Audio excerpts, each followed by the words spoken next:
আমি এটা আমার ব্যর্থতা বলতে পারেন যে আমি এখনও ওয়ার্ল্ড ক্রিকেটের সব টিমের এ টিম বা হাই পারফরমেন্স টিম বা বিকল্প যেই ক্রিকেটারগুলো আছে তাদেরকে নিয়ে অ্যানালাইসিস করার সুযোগ আমার হয়নি।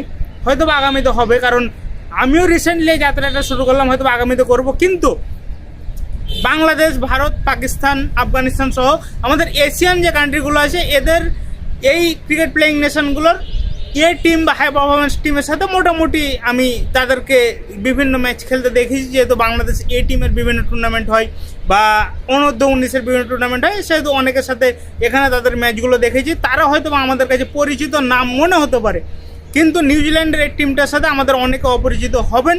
কিন্তু যারা রেগুলার নিউজিল্যান্ডের খেলা দেখেন তারা হয়তো বা বিগত সময়ে পাকিস্তানের বিপক্ষে নিউজিল্যান্ডের সিরিজ বা ইন্ডিয়ার বিপক্ষে যে নিউজিল্যান্ডের সিরিজ ছিল সেই সিরিজগুলোতে আপনারা এসব ক্রিকেটারদের অনেককেই দেখে থাকবেন, দুই একটা নাম ব্যতীত।